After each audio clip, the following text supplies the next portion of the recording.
The air hangs thick and sweet with too many perfumes, too much for celebration. Laughter rings false, sharp like broken glass. I stand near the edge of the room, the heavy velvet curtain brushing my arm, a quiet wallflower in a garden exploding with color and noise. My sister, Aurora, glides past, a supernova in a sequined dress, trailing admirers and the scent of victory.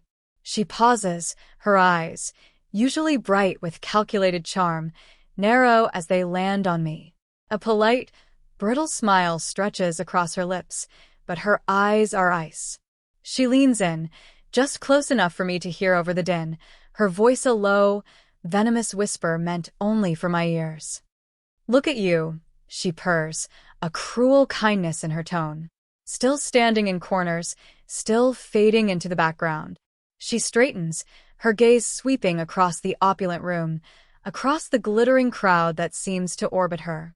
Her hand gestures vaguely, encompassing the grandeur, the success, the life she has built, or rather, the life her husband has built, which she inhabits like a queen. "You know," she continues, her voice dripping with faux sympathy, "I used to worry about you. But I've accepted it now. It's just who you are." She takes a sip of her champagne, watching me over the rim of the glass, a slow, deliberate movement designed to hold my attention. Her eyes hold a cold, final judgment. "You'll always be the disappointment." The words don't echo in the room. They echo in my skull. They land not like a sudden blow, but like the slow, relentless drip of water on stone, wearing away at the little bit of self I had managed to build over the years. Disappointment. The word settles, heavy and suffocating, confirming every quiet fear, every whispered doubt I've ever held about myself. It's not just an insult. It's a prophecy delivered by the person who knew how to hurt me best, who had spent a lifetime honing the skill. My heart doesn't pound. It shrivels. My breath catches, a fragile bird trapped in my chest. The noise of the party, the laughter, the music, it all becomes a distant, mocking hum. Only her words are real, hanging in the air between us, a poison gas. And in that moment, standing there by the curtain, feeling smaller than I ever have, something shifts inside me. A cold, hard kernel begins to form in the pit of my stomach. Let me know where you're watching from and what time it is. And if you haven't already, please subscribe. It helps me more than you know. My life, before that night, felt quiet, measured. It wasn't bad, not by any objective standard. I had a small, comfortable house, a reliable car, enough money to live simply. I worked a job that paid the bills, nothing glamorous, nothing that set the world on fire. I read books, I gardened, I walked in the park. It was a life built on solid, unremarkable ground. Compared to Aurora's life, though, it was a whisper next to a scream. She had always been the bright one, the loud one, the one who commanded attention without effort. Even as children, I was the shadow, the quiet one who watched and listened. She excelled at everything that glittered, school plays, popularity contests, capturing the eye of every boy who mattered. I excelled at blending in, at being good enough, and not causing a fuss. Our parents, bless them, tried to be fair, but the contrast was stark. Aurora was the star, and I was just me. And in Aurora's world, that wasn't enough. Our relationship had always been a strange, twisted dance. She needed an audience, and I was always available, compelled by some primal sisterly bond one couldn't break, even as she chipped away at me. She'd offer unsolicited advice wrapped in thinly veiled criticism. My clothes were too plain. My hair was boring. My job was a dead end. My interests were quaint. My life, in short, was inadequate. And the worst part was, a part of me believed her. Years of constant comparison, of being found wanting, had worn down my resistance. I saw her success, the expensive clothes, the exotic vacations, the lavish parties like the one tonight, and I saw my own quiet existence, and the narrative she spun became my own internal voice. I was the disappointment. Then I met Ethan. He wasn't like the men who flocked around Aurora.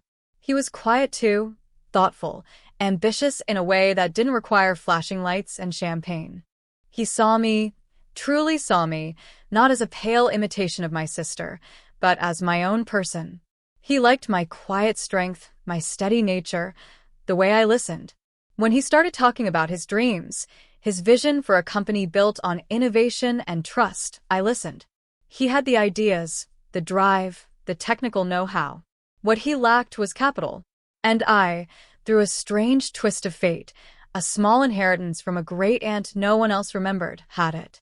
It wasn't a fortune, not by Aurora's standards, but it was enough.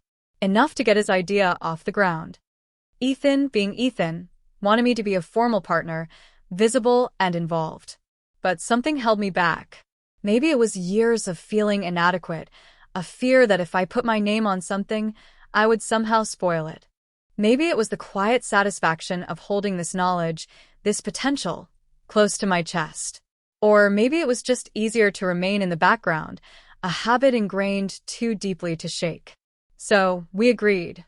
I would provide the seed money, a significant stake, in exchange for a substantial percentage of the company's future profits and a position as a silent partner. My name wouldn't be on the door. I wouldn't be in the press releases. I wouldn't attend the glitzy launches. I would simply be there, in the foundation, unseen. It felt safe. It felt powerful in its own quiet way. Ethan's company grew. Not overnight, but steadily, surely, built on smart decisions and relentless hard work. It wasn't the kind of flashy tech startup that made headlines every week, but it was solid, reputable, and increasingly profitable. Ethan became successful. Not Aurora's husband successful, yet, but comfortably so. He bought us a nicer house, not a mansion but lovely. We traveled, not to the Maldives like Aurora and David, but to places we loved. Our life improved, quietly, without fanfare. Aurora noticed. She visited our new house, her eyes sweeping over the tasteful but not ostentatious furnishings. She asked about Ethan's work, her questions casual but probing. She couldn't understand how my husband, someone I had chosen, was doing so well. It didn't fit her narrative of my life. She expected me to marry someone equally unremarkable, someone she could pity. Ethan's success disrupted her carefully constructed hierarchy. She couldn't diminish him directly. He was too universally respected. So, she refocused on me. My quietness wasn't serene. It was boring. My comfort wasn't earned. It was handed to me by my husband. My life wasn't fulfilling. It was small. The disappointment label, which had faded slightly with Ethan's rise, returned with renewed vigor.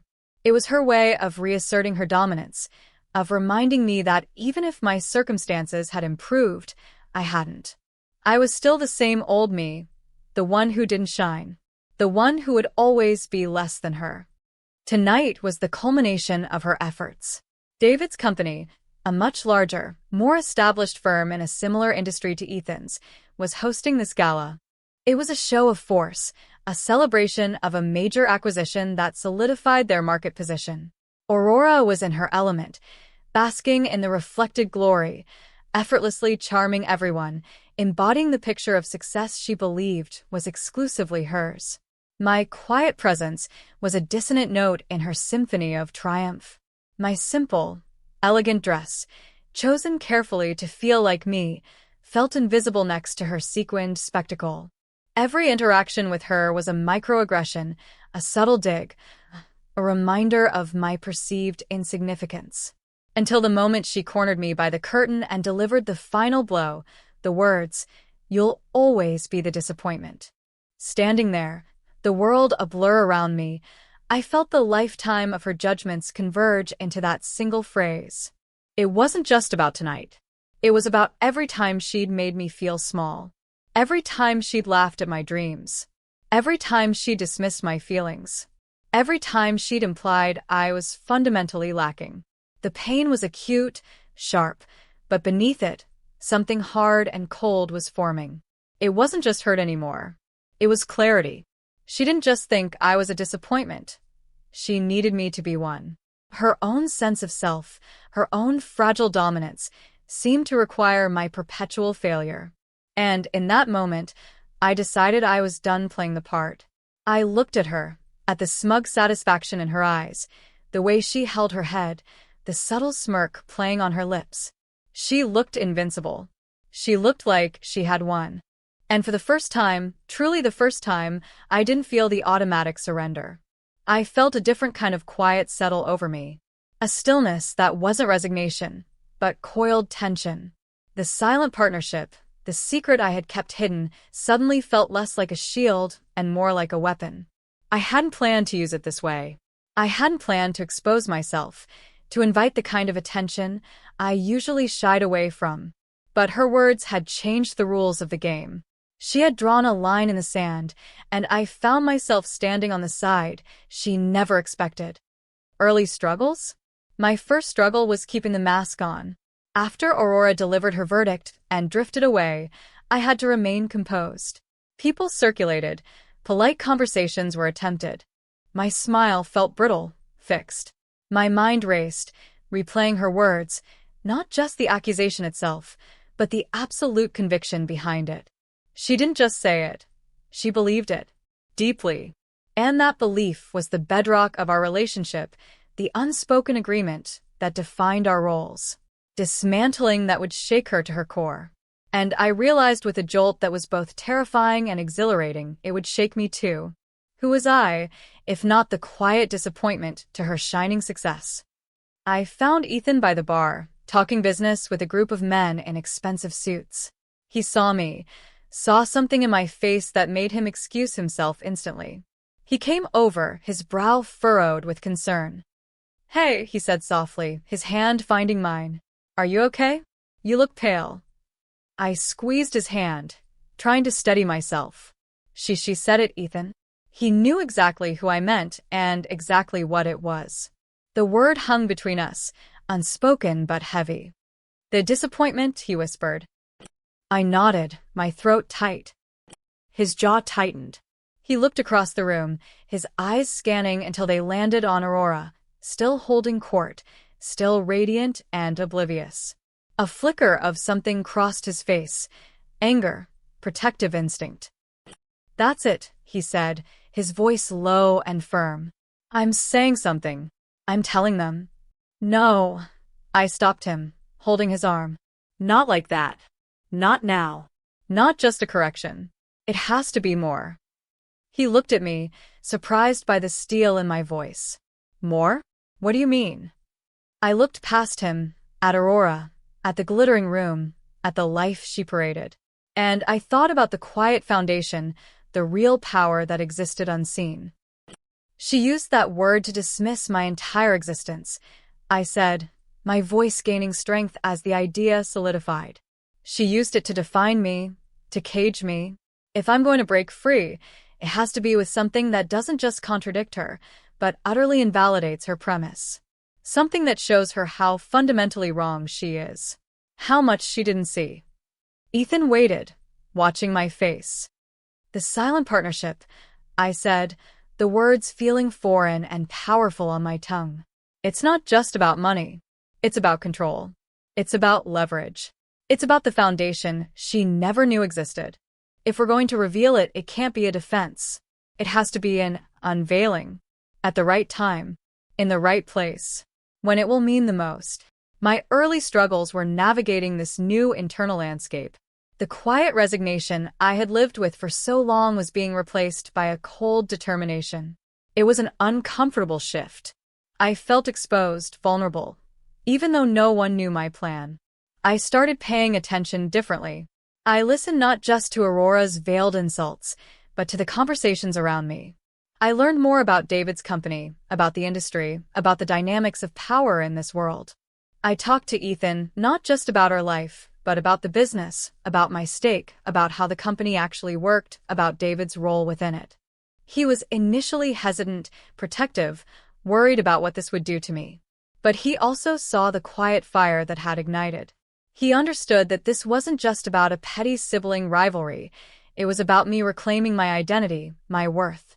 Rising challenges emerged subtly at first. Aurora, perhaps sensing a shift in my demeanor, became more pointed in her remarks. "Still reading your little books?" she'd ask, a saccharine smile pasted on. Still pottering in your garden? Some people just aren't cut out for the fast lane. I suppose she tried to draw me out, to get me to complain, to confess my anxieties, seeking to reaffirm her role as the successful sister dispensing pity. But I stayed quiet, offering only bland, agreeable responses that gave her nothing to latch onto. This seemed to frustrate her. She was used to me flinching, to me looking away. Now I met her gaze, not defiantly, but with a strange, calm emptiness that unnerved her. The real challenge was the waiting, building the tension, finding the perfect moment. It couldn't be a spur-of-the-moment outburst. It had to be orchestrated. Every interaction with Aurora became a test of my resolve, a small battle of wills. She'd talk about her trips, her designer clothes, her social engagements, all things I didn't have and didn't particularly want, but which she presented as undeniable markers of superiority. It was like she was piling stones on a scale, trying to weigh me down with the sheer weight of her perceived success. And I had to stand there, feeling the pressure, but knowing I held a counterweight she couldn't even imagine. The strain was immense. There were nights I lay awake, doubts creeping in. Was this worth it? Was I becoming as cruel as her? Could this secret weapon truly counteract years of ingrained dynamics? The fear of failure, of the reveal falling flat, of her simply shrugging it off, was a constant, low-grade anxiety. The midpoint shift happened not in a single moment, but through a series of quiet conversations with Ethan and my own internal reflection. Ethan, in explaining the company structure and my role, highlighted something I hadn't fully grasped. My initial investment wasn't just seed money, it was the critical seed money that allowed him to secure the intellectual property and initial talent needed to even begin. Without my contribution, the company simply wouldn't exist. It wasn't just his company that I had a stake in, it was our company, built on my foundation, using my capital. I wasn't just a silent partner, I was the bedrock. This realization fundamentally changed my perspective. I hadn't just bought into his success, I had enabled it. I had, in my quiet way, been a catalyst. And Aurora, in dismissing my life as insignificant, was dismissing the very engine that powered the success she so admired in David, who, it turned out, had a collaborative relationship with Ethan's company, using some of their innovations under license. She was looking at the shiny exterior and completely missing the fundamental structure beneath.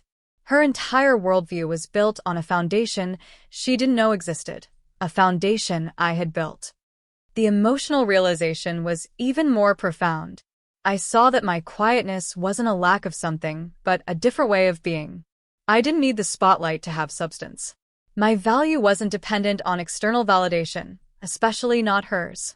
Aurora's constant need to diminish me wasn't a reflection of my inadequacy. It was a reflection of her own insecurity, her need to push others down to feel tall. She saw my calm, my lack of outward striving, not as contentment, but as a failure to compete on her terms.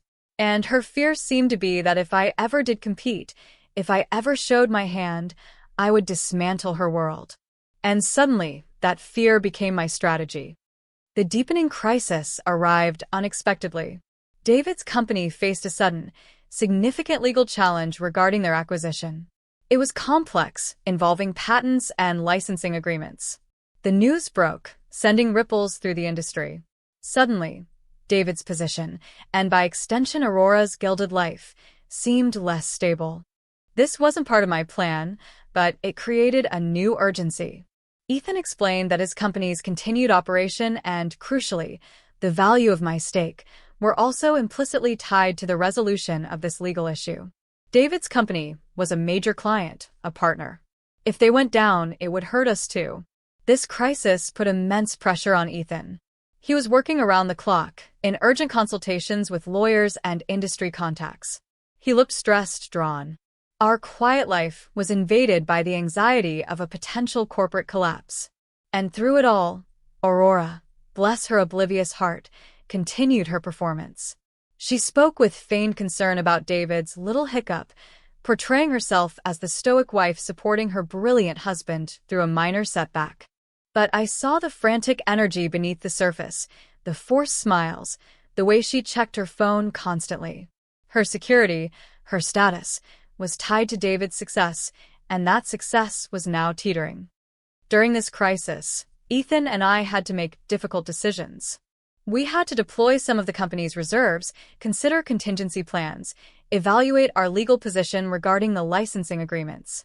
For the first time, my role as a silent partner wasn't just about potential future profits. It was about the present survival of the company, about protecting our investment, our work. Ethan needed my input, my agreement on significant strategic moves. My quiet stake suddenly demanded active participation, albeit still behind the scenes. It was stressful, terrifying. It felt like everything I had quietly built was now at risk because of external forces, because of the instability in their world. The old doubts resurfaced with a vengeance. Maybe I wasn't cut out for this. Maybe I should have stayed small, safe. Maybe Aurora was right. I was fundamentally ill-equipped for the fast lane, for the risks and pressures of this world. There were moments of panic, of wanting to retreat, to tell Ethan to just sell, to cut our losses. The thought of losing everything, of proving Aurora right in the most spectacular, devastating way, was almost unbearable. It felt like the walls were closing in, like the years of being told I wasn't enough were finally proving true. But then, in the depths of the crisis, going through the legal documents, reviewing the initial agreements, something became starkly clear. My initial investment hadn't just been money. It had been faith. Faith in Ethan, yes, but also a quiet, nascent faith in myself, in my ability to make a good decision, to build something. And looking at the complex web of agreements, the licensing deals, the patents, I saw how integral Ethan's company, our company, was to David's operations, far more than just a client relationship. David's acquisition, the one Aurora had celebrated so grandly, relied heavily on technology licensed from Ethan's company, technology made possible by my initial investment. The legal challenge David faced was intertwined with the very foundation of the technology we owned. This wasn't just David's problem potentially impacting us. This was our foundation potentially impacting David's entire structure. The turning point arrived in a quiet moment after a late-night strategy session with Ethan. The house was dark, silent. The anxiety of the crisis still hummed in the air, but the initial panic had subsided, replaced by a cold calculation. We had identified a path forward, a way to protect our interests, a way that leveraged my position not just financially but strategically. It required a bold move, a willingness to step, however briefly, out of the shadows. Ethan looked at me, his face tired but resolute.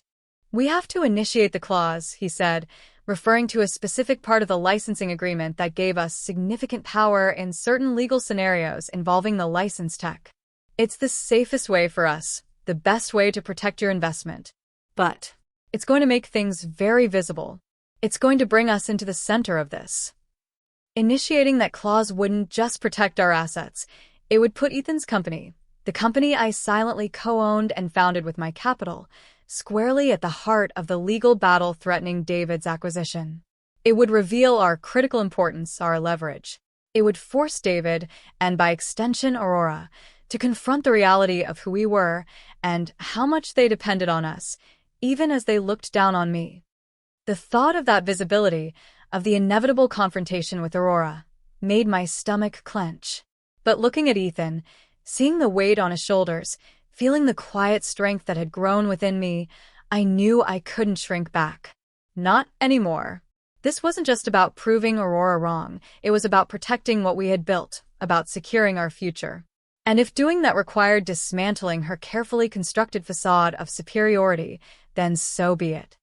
"Do it," I said, my voice steady. "Initiate the clause." Ethan nodded, a sense of grim determination settling over him. "And," I added, my voice lower, clearer, "make sure David understands exactly who made this decision possible. Who holds the leverage." This wasn't just survival. This was striking back. Using the very thing she dismissed, my quiet capability, my unseen stake, to dismantle her world. The disappointment was about to become the reckoning. The plan solidified. The legal maneuver was initiated, sending necessary notices to David's legal team. The effect was immediate and disruptive, forcing David to change his strategy, to acknowledge the power we held. The industry buzz shifted from sympathetic concern for David's hiccup to bewildered speculation about Ethan's company, this seemingly smaller player who had just asserted significant control over a major acquisition's fate. Our names, previously footnotes, were suddenly being discussed in hushed tones. Aurora was oblivious at first, still focused on managing appearances, portraying calm confidence. But the tension around David was palpable. He was on the phone constantly, his face grim. Aurora's forced smiles became more strained. She asked Ethan pointed questions about his role in David's situation, trying to frame it as Ethan interfering or taking advantage. Ethan, bless him, played his part perfectly, answering calmly but firmly, focusing on the legal necessity, on protecting our company's interests. He didn't reveal my involvement. Not yet. The secret was still mine to wield.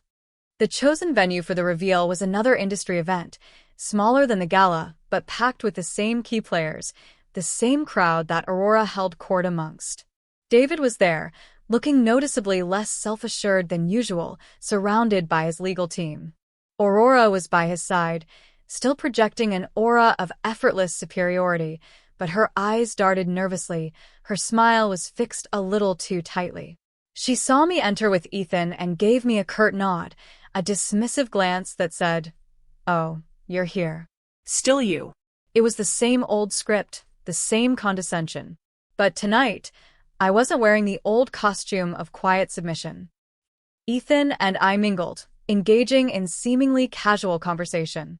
People, previously polite but uninterested, now approached Ethan with a mixture of curiosity and respect, asking about the legal situation, about the strategic move his company had made. Ethan answered with quiet confidence, explaining the rationale, the necessity, the unexpected complexity of the situation. He spoke of the company's position, our assets, the foundational technology. He used we and our, carefully avoiding singular pronouns when referring to ownership or key decisions, subtly implying a partnership without naming me. Aurora watched from across the room, her eyes narrowing. She was used to being the center of attention. This shift, this sudden interest in Ethan, this talk of his company having significant leverage over David's major deal, clearly bothered her. It disrupted her narrative. She drifted closer, inserting herself into conversations, trying to steer them back to David, to frame him as the victim of aggressive maneuvering. The tension in the room thickened. Everyone could sense the underlying drama, the unspoken stakes. This wasn't just about a legal dispute anymore. It was personal, infused with years of history and power dynamics playing out on a public stage. Then came the moment. It wasn't planned to the second, but it flowed naturally from the rising tide of conversation about the licensing dispute, about the surprising power of Ethan's company. Someone, a prominent figure in the industry, turned to Ethan and, half-jokingly, said, "Remarkable move, Ethan. Really turned the tables. Who's advising you on this?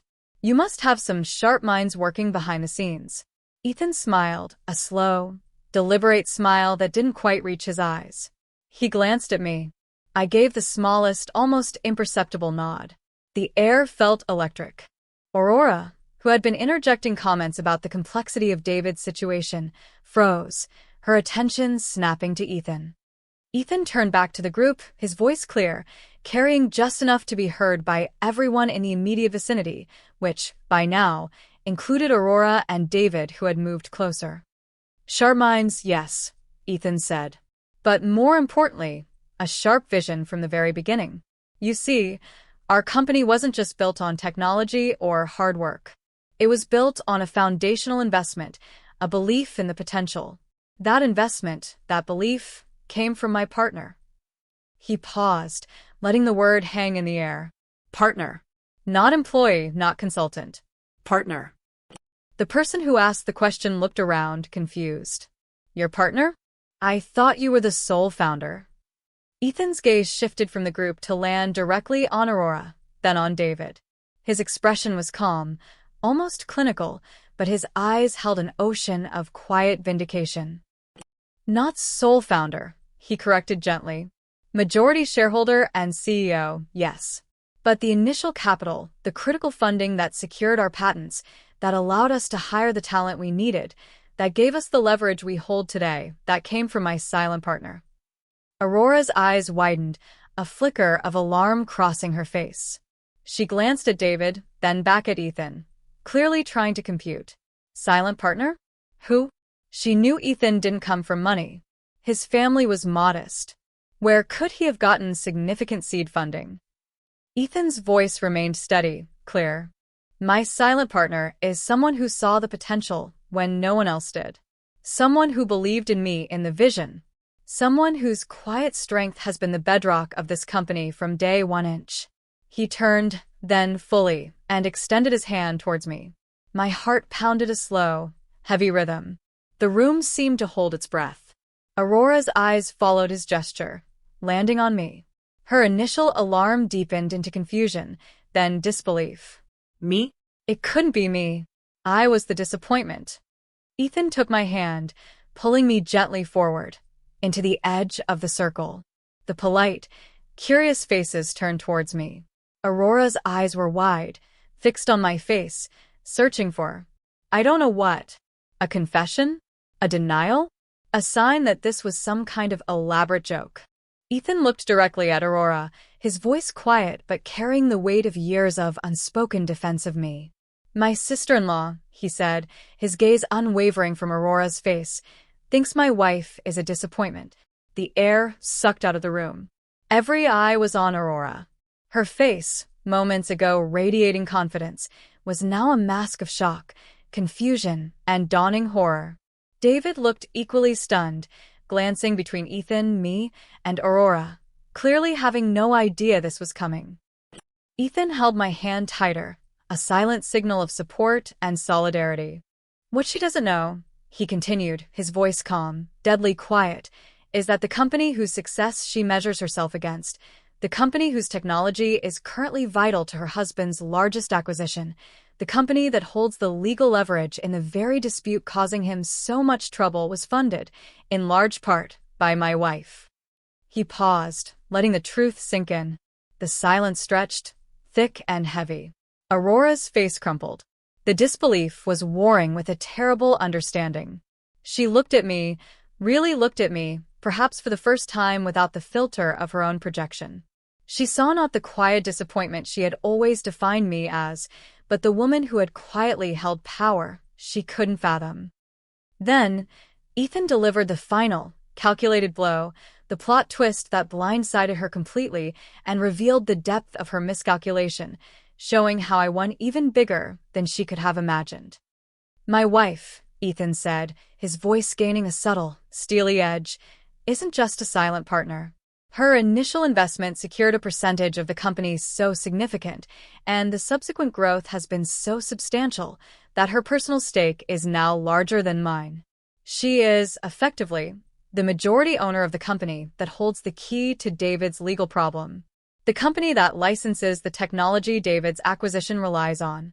The company she never knew existed until it became the rock threatening to sink David's ship. He finished, his gaze unwavering. The words hung in the air. Her personal stake was larger than his. She wasn't just a partner. She was the majority owner. The bedrock wasn't just supportive, it was foundational, controlling. The disappointment controlled the very thing her successful sister relied on. Aurora's jaw dropped. Her eyes bulged. It wasn't just embarrassment or shock. It was total, absolute devastation. Her entire identity, her social standing, her sense of superiority over me, was predicated on David's success and her perceived place within that world. But David's success, or at least this crucial part of it, was built on our foundation. My foundation. She hadn't just been wrong about me. She had built her castle on land I owned. And now I was showing her the deed. The color drained from her face. Her hands flew to her chest, clutching the sequined fabric. She looked like a marionette whose strings had been suddenly cut. David, pale and bewildered, reached out a hand to steady her, but she didn't seem to notice him. Her world had just fractured, not by an external force, but by the quiet woman she had spent a lifetime dismissing. The disappointment wasn't just not a disappointment. She was the very source of the power Aurora craved, the unseen architect of the success Aurora envied and relied upon. She had called me a disappointment, and in doing so, had completely overlooked the fact that I was the silent force enabling the success of the man she leveraged for her own status.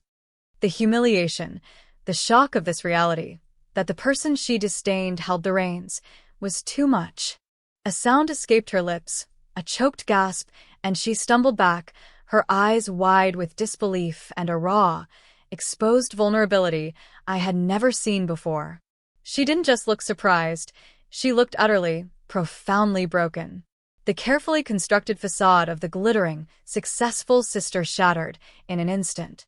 She swayed, the vibrant dress suddenly looking like a cruel mockery, and collapsed into David's arms, a dead weight.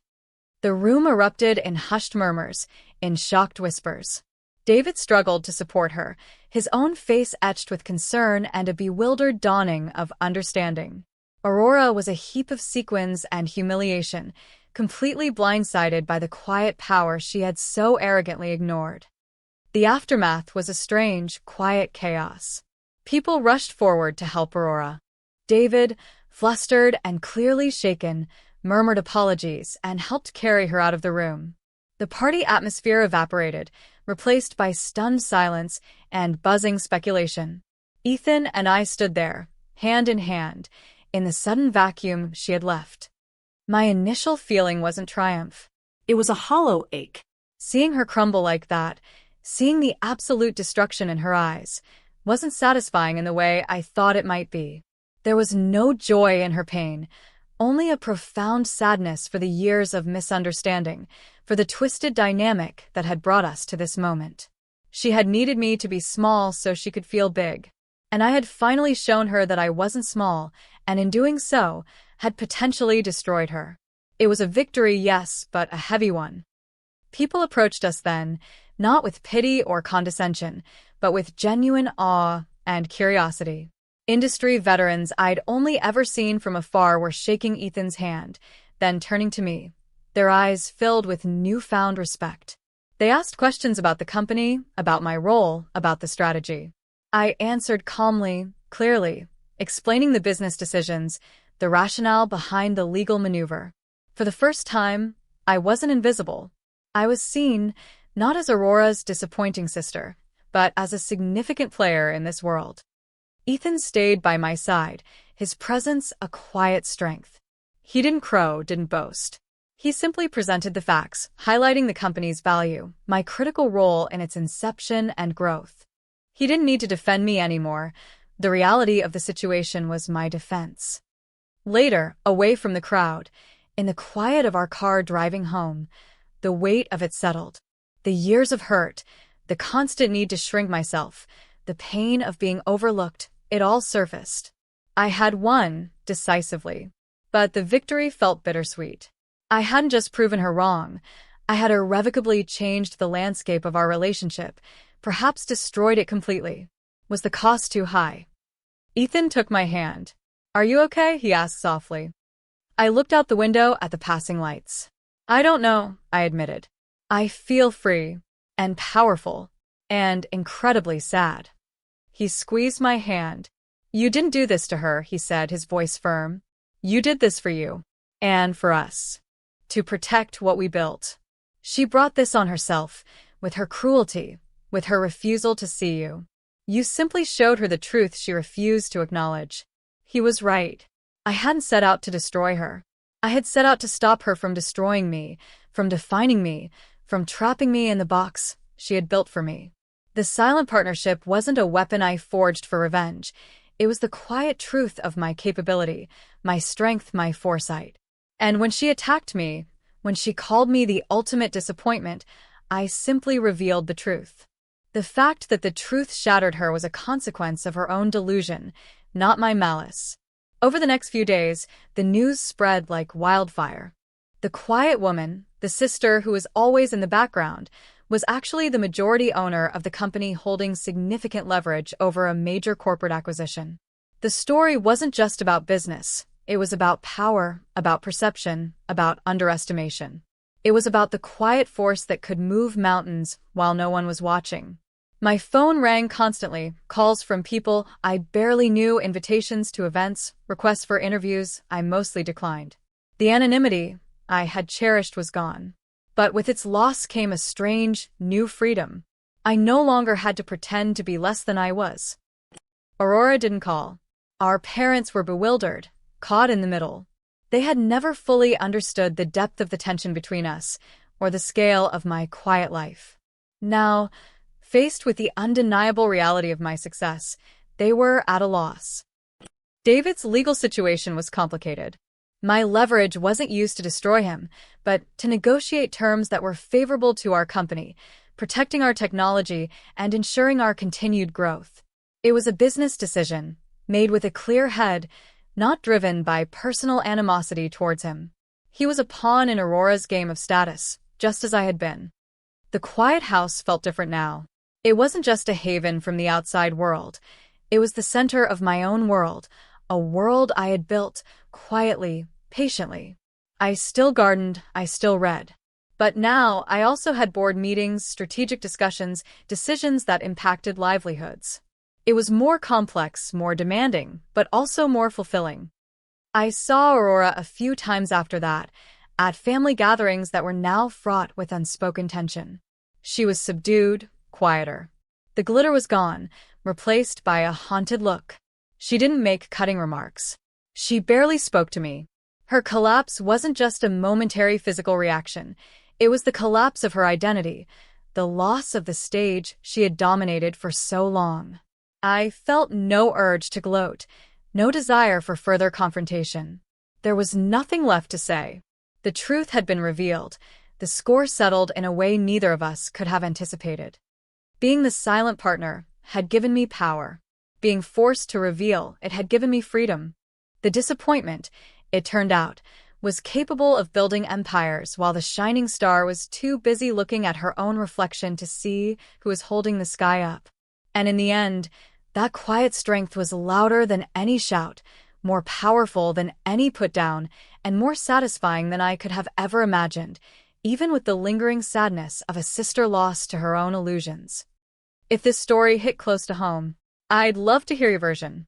And subscribing helps bring more of these stories to life.